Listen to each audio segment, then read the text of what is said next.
Hello friends, the HDFC quarter 1 2017 results are out.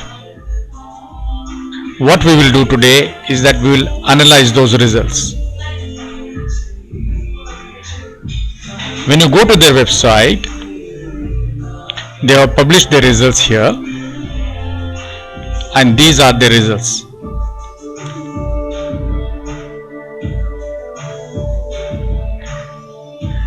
Now when you go to BSE India, the script is being traded like this. So this is as of today, as on today, 27 July. The share price of this stock is increasing because of the recent results.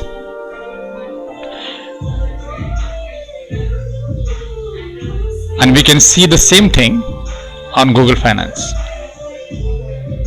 Now let us analyze these results. Whether the price increase is right or wrong, let the viewers decide. So we have created a small template in which we will analyze the results on year basis. We have taken the figures from 2012 onwards. So this is their revenue growth. You can see the revenue growth. Year on year, this is their revenue growth. So for the quarter June 16 compared to the March quarter, they have shown a very dismal growth, revenue growth of 2.44%. But when this June quarter is compared with last year's quarter, then they have shown a revenue growth of 17%. The same is here for the expenditure. Even their expenditure is also growing. And this is their net profit. So we can see the net profit growth on year basis. For 2013 it was 30%. For 2014 it was 26%. For 2015 it was 20%, and the same way for the quarter June compared with last quarter, that is Jan to March quarter, they have shown a degrowth of 4%. But when the quarter is compared with the last year's quarter, that is when the quarter is compared with this quarter, then they have shown a net profit growth of 20%. And these are their EPS figures in their results. However, I do not agree with these figures. I do not know. I have no way how they have arrived at these. But we have taken their figures because these are their published figures. And these are the figures that they have shared with the exchange. This is their EPS as on today. This is the EPS annualized on the basis of this quarter EPS. And the price that we are paying, that the investor is paying today to this script is we are paying some 48 times of the EPS. So the price is around 48 times of the EPS. Now let us see what growth this script has given over a period of time. Let us analyze the Sensex.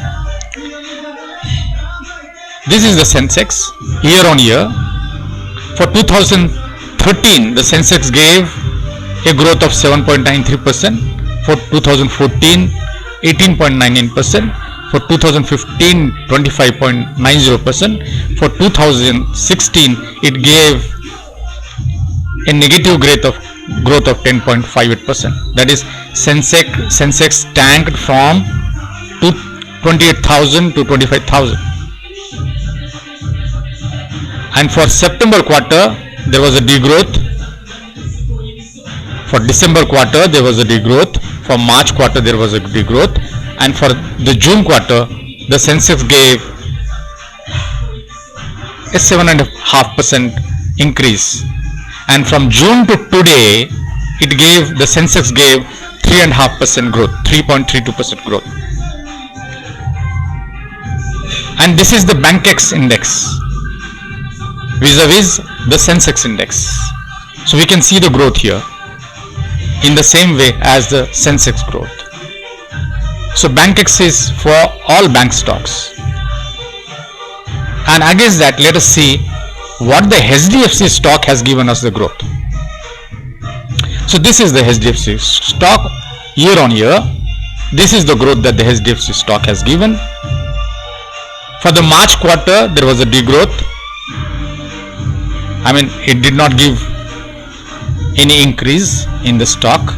But for the June quarter, it increased by 10.34%. And as on today, the stock price has gone up by 5.33% compared to the June price. That is from 1175 to 1237, it has already gone up by 5.33%. All this happened in anticipation of the results. The media has projected that the bank is going to do well, that some brokers, some analysts have projected, estimated and given positive feedback that the bank may perform very good, may give a growth of 20%.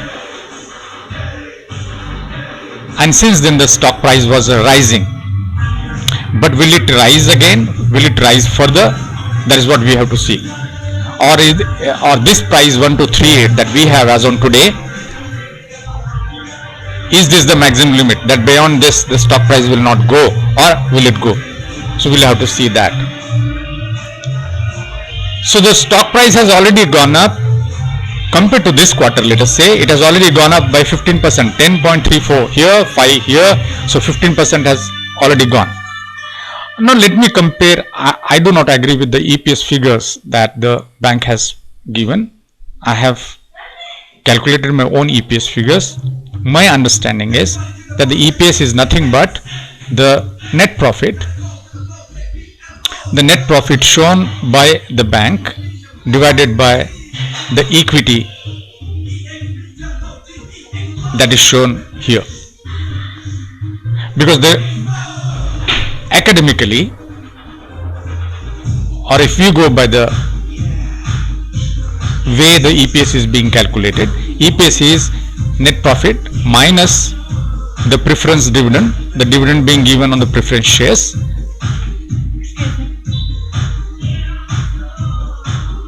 divided by the equity, right? So there is nothing on preference dividend.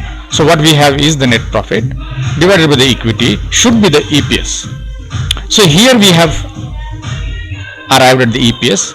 This is all annualized, so you can see how the EPS has been increasing. Yeah, and what is the EPS as on today? So the EPS as on today is 25.55 based on the June quarter. And what is the price that we are paying? We are paying 48.5 times of the EPS.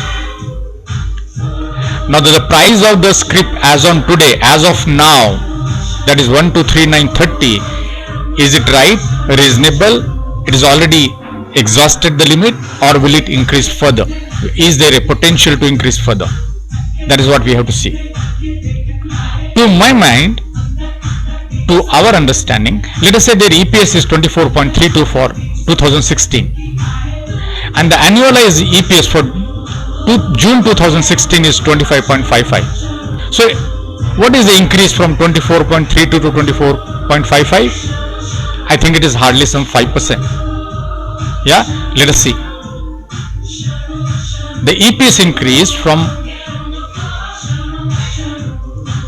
this year's EPS to as on today annualized is somewhere around 5%.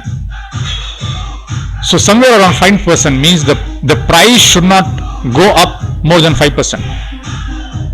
So if we see the price here 1175 now to 1239, it has already gone 5.5 times more.